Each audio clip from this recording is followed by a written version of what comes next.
Hello, beautiful people, and welcome to something a little different. This is more of an off-the-cuff style video, not the usual scripted ones I tend to do for this channel, but I thought I would try something different. How are you gonna grow if you don't experiment? So for this video, I just wanted to talk about early access games. Are they good? Are they bad? Who knows? But before I get started with it, I'm trying to get to 1,000 subs, and if you're not subscribed and you enjoy indie games, why not subscribe and see if you like my content going forward? Let's start by talking about the good. Is it good for the customer? Is it good for the developer? And I think in terms of the developer, it's good for them because they get to release a product that they can see how people react to it, and then build on that if there's a positive reaction to it, or in the case of some games, change some things. So that helps for smaller indie studios who don't necessarily have the timing or funds to create like entire full experiences in one go, which then begs the question, why don't you just scale down and release a smaller product? Because then sometimes people won't want it because I don't know why, but there's the mentality, especially in video gaming, of bigger is better. We just want bigger games, longer games. Even though personally, I want smaller, shorter games because I have limited time. But in the case of a lot of games, early access also helps to build up hype for it, like before you've finished it even. For instance now, Fuse came out last week, the car combat game that I was really excited to try out, and this is what you're seeing footage of, which is not the game. I didn't buy the game, this is from the demo because I ain't got no cash right now. That game did really well in early access and people have been loving it, so much that it's sitting at overwhelmingly positive. Which means, going forward, the devs already have eyes on it and they already have a lot of goodwill. But there's a negative to that, the games that don't do well in early access. For instance, two very excited sequels that came out a few weeks ago, Neon Abyss 2 and Undermine 2. Now these games already had the name recognition to build off of, but as sequels and releasing in early access, a lot of people aren't happy. They feel like they're getting a smaller product than they did previously. But here I think they made a mistake of overvaluing the name of the brand. A lot of people will only look at those games once they're released fully, myself included. I have no interest in buying them at their current state, or in any states going forward ahead. I want the full game because I've played Neon Abyss 1 and Undermine 1, and I really like those games. Why would I want a sequel that's a lot smaller and shorter and with less content, even if it's trying new things? So okay, there's a lot of positives for the devs, but is it positive for the consumer? It's cheaper. Yes, you're buying in early, you're not getting a finished product, but you are getting a product for cheaper that down the line has been promised, and I put that in quotation marks, promised to you to be completed. And that's why I've bought a lot of early access games. The only issue there is a lot of times I'll buy these games in early access and I'll just sit on them like they're an egg I'm waiting to hatch. For instance, Gloomwood, which is a game I was really excited for, bought it in early access, day one, played it for like 3 hours, went, you know what, I don't need to play anymore, I know this game isn't done, I've played the demo to death, I'll just wait. And when did that game come out? Like 2 years ago, 3 years ago, and I never touched it again until this weekend. Still good, still fantastic game, but then I put it away again because when's the full game coming out? It's kind of like planting a seed. Except you forget about it and you don't have to water it, you just have to kind of look at it side-eyed. The other positive there, a lot of these devs will listen to feedback. So if you buy a game in early access, you sort of have a small finger on the pulse of how to change this game or make this game a little bit more how you want. Now I think most people don't even bother with that. They'll just maybe write a review. The developer will either go from there or ignore it. But some people, I'm talking about the guys who like in an early access game will spend like 50 hours. They usually have a lot of say because they're like, we want this, we want this. We have the hours to prove that we know this game inside and out. A good example of this, and I'm not bringing these people into it, but Chernobylite 2 came out a few months ago in early access. Chernobylite 1 also came out in early access, and I don't know if any of you played that game, but that game is fantastic. It's a great stalker-like, a lot of fun, a lot of content, but it was also in early access for a while. I only jumped in afterwards, but the final product I loved a lot. Chernobylite 2 came out, and it's a completely different game. It's more of a third-person open-world RPG, kind of reminds me of Elix or the Gothic games, and people did not like it. They did not like the direction. It was too much of like third-person melee combat. It just seemed to have completely lost its soul of being a stalker-like, instead trying more to be an RPG or dare I say, a Fallout game even. I'm talking about the newer ones, like from Fallout 3 onwards. And people didn't like it. And now the devs have decided, oh no, we're going to have to backtrack. Go back to what the previous game was famous for, being a wonderful stalker-like.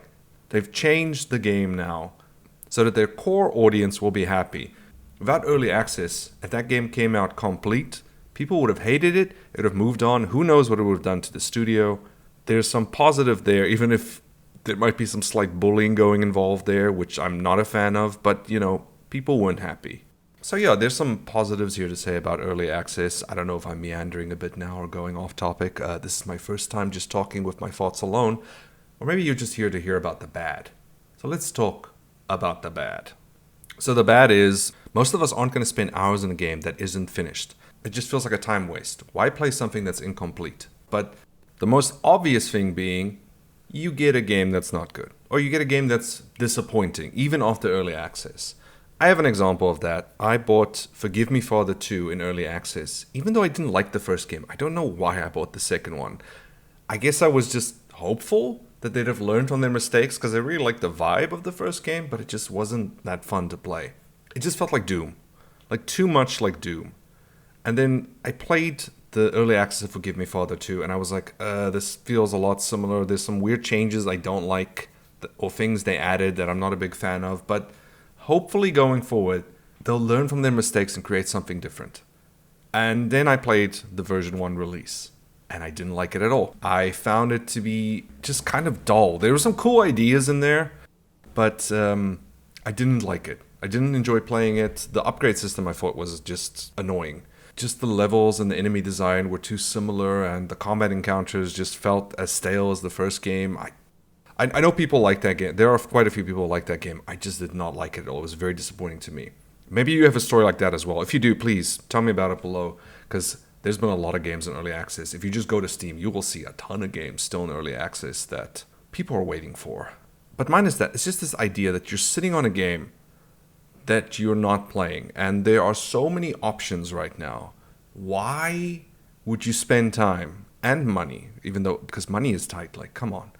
2025, tough year for all of us, myself included. Why spend money on a game, especially in early access, that you know you're only going to play for a bit and then basically put away, when there are so many games, full releases that came out this year alone that have been fantastic. And I'm not even talking about AAA games, I'm talking about indie games. Great indie games that don't even cost a lot of money. I mean, look outside. 100 Rand. That's very inexpensive for a game that good. Also, one of the more extreme cases of bad is a game just being outright abandoned. Luckily, Steam has implemented the ability to see when an early access game has last been updated, which is great. That's a fantastic feature. I don't know why they didn't put that in years ago, but now that it's there, why complain? It's there. But there have been some games which showed good promise early on and just completely abandoned.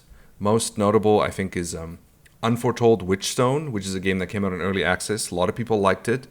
Devs just completely abandoned it. They didn't make enough money, so they dropped it. And now that game isn't available to buy anymore.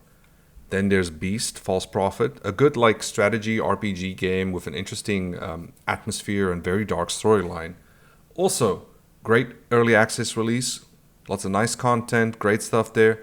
Abandon it. It's still available to buy for some reason, even though the devs have stated publicly they're moving on from it to make like an action RPG, more of a Souls-like, which, why? Just finish your game. And then there's Superfuse, a game that also came out, people liked it. The devs are gone. Like they've disbanded, they are no longer working on anything together anymore, but the game is also still available to buy. And there's no mark from Steam at all to say, hey, this game's dead. Except if you go to the early access page and it says this game has not been worked on for like 2 years, I think. So that's the thing. You run the risk of your game just being completely abandoned, the one you've spent money on. Another bad, and this is more for the publisher or developer of the game, is Steam tends to promote full releases much better than early access games. If you look at the front page, you'll see that when they say new releases, they don't list any early access games, only if that game gets out of early access. So already you have a problem of you've just released a game. If you don't have gamers who are like constantly keeping their eye on the storefront or have wishlisted this before, they won't even know it's out, which might be a bit of a problem. I mean, there are other avenues to advertise your game, social media and stuff like that, but especially in this doom scrolly age of 2025, do we still go on Twitter, I'm calling it that, sorry, Blue Sky or any of those places to check for games that much?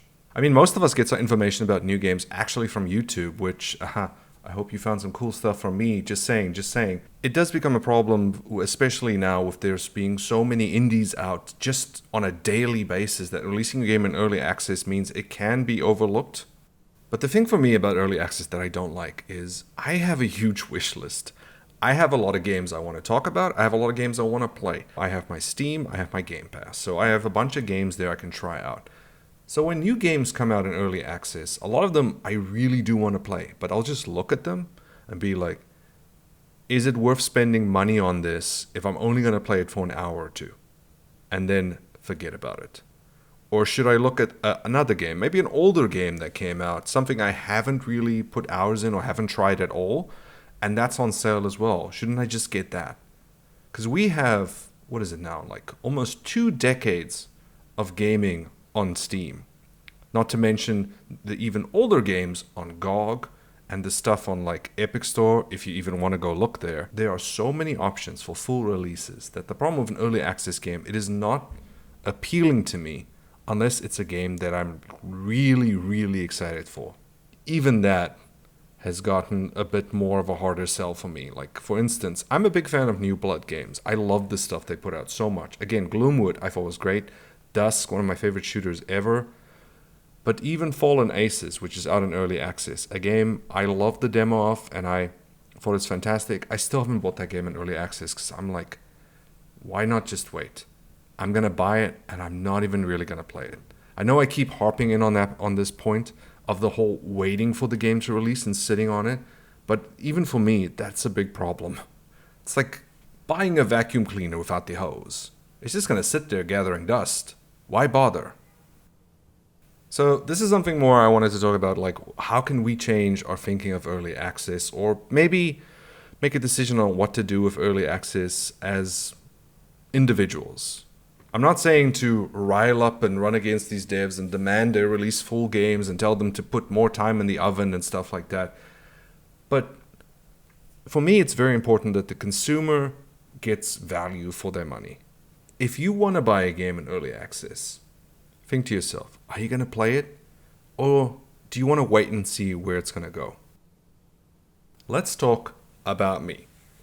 Yes, shocking. You came to watch a video on my channel where I talk about me. But the question for me was, do I still cover early access games? There's a definitive negative element to selling these games to my audience, even if they like these games. Just me talking about games that I don't know if in the long run they're going to come out well is, it's a bit icky. It feels like I'm selling you on a promised future that I have no idea if it might exist. Usually these games also have demos. So instead of maybe buying a game in early access, try out a demo. It's completely free. If you like the demo, then maybe take the jump to early access.